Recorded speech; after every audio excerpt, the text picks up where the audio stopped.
Welcome back, everybody. This is Tinker77. Today we're going to do another tutorial. This expands on the tutorial I did earlier where we had the toggleable light. This one adds a randomness to the light. So as you can see from the light here, it stays on for a random amount of time, it'll turn off for a random amount of time, and it may even blink. It's completely random what it does. It stops, it goes, or whatever. So what you've seen before was the T flip-flop and the monostable circuit. What I'm going to talk about today is this part, which creates the random factor, and then we'll build the whole thing and show how it all works out together. Okay?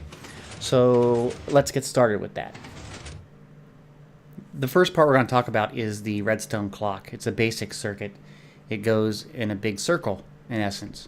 So you have redstone on two sides, and you put a repeater facing away, 4 ticks, and you can adjust the tick speed to your liking. This is just a great way to show you. So I got 4 ticks on this side, 4 ticks on the other side, and they're facing opposite directions. And then what I like to do to get this started real quick is I put a block down and a torch, but then I immediately destroy the torch. And there you can see it's going to one side or the other side. And the nice thing is then is you could take this output from one of the sides and you have a clock signal. See how it's going on and off?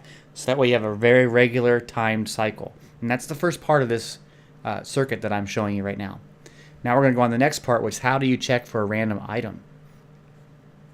To check for a random item, we're going to use a trick of the hopper and the comparator.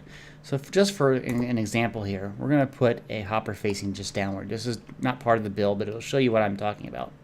We're going to put a comparator down, and we're going to put 3 redstone dust. Now, the interesting thing about the comparator is how it interprets what's in the hopper. So if we put, as an example, I'm going to get a piece of wool. That's a great example. It's a stackable item. If you put a piece of wool in here,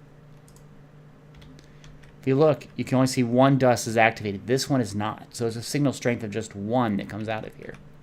But if you put a non-stackable item in there, such as a wooden shovel, which is seems like I see that in a lot of videos people use, but if you use a wooden shovel, it produces 3 signal strength.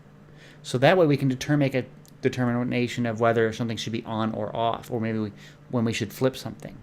So with this in mind, if we take down here and put a dropper, you notice how the hopper emptied, it went down in there with our wooden sword. If we take the wool and we put it in here, now we've got 2 choices in the dropper, and it will randomly pick one when it throws it up into the hopper and then immediately goes down. So what we can do is we can say, let's take a button here. You push the button, see the hopper lit up, or the comparator lit up really quick. Now let's put right here, let's put a redstone lamp just to show that it's lighting up. It's a little bit easier to see. So is it going to light up or not with this button press? It did not. That was probably the wool. That was also the wool. That was the wooden shovel. So if you can see, depending on the item type that gets thrown up into the hopper, tells us whether that's what the length of the comparator signal will be. So now let's get started building this circuit out. So what we're going to do, we're going to start with our repeater clock that we just did a couple seconds ago. We're going to put our 2, I don't have repeaters here, we're going to put our red dust down. We're also going to pick one of these things. I don't need 2 of those. A repeater there and a repeater there. I'm going to set those to 4 ticks each. Okay. Then we're going to pass that out, and this will go into our dropper, which will tell the dropper to dispense an item. So it's facing upward, and we're going to put the items in it right now. We need a wood sword and, like I was doing before, a piece of wool. So let's do, we don't need the dropper anymore, and let's see, let's put the hopper down, then we don't need that anymore. Okay, and then we need the wooden sword, or a wooden shovel. It should still work, but I want to make sure I do it exactly what I've done before. So we have our wooden shovel in here, and the dropper is loaded and ready to go. Okay, so then we have our comparator,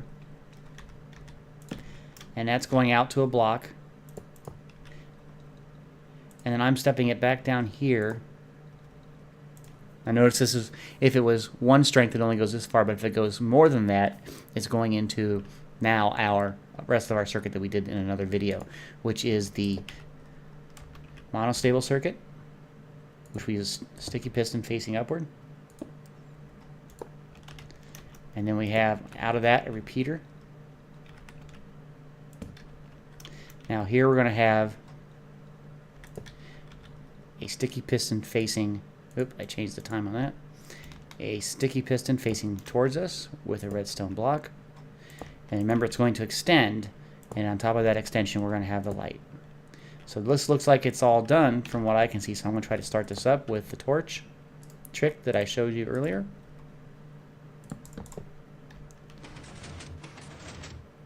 And see, here it goes. Random timings. It randomly works. So the clock is pulsing this every tick, or every few ticks, actually 8 ticks total. This is dispensing an item, and depending on whether it's a stackable item or not, the comparator is varying its strength from 1 or 3. If it's 1, it doesn't matter. But if it's 3, it will fire the monostable circuit, which shortens a quick pulse that goes out to the T flip-flop, which then lights the light. And then you can use this for lots of fun things.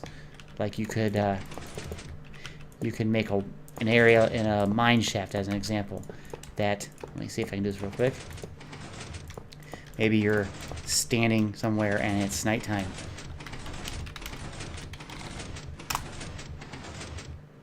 And you can make a light blink on and off. Something like that. You can also change the amount of times it works. So you could add another stackable item in here, like this. Now it's got 3 choices, so it'll come on less and less, or change, I should say, less and less. See how it slowed down. So with this circuit idea, you can do a lot of work and a lot of fun to make interesting effects with lights. So there you go. It's a great video. So again, I'm Tinker77. Thank you for watching this video. If you like this video, please click the like button. If you have any comments, please leave them below. And as always, please subscribe so you can get notifications of any other videos I produce. Thanks. Have a great day.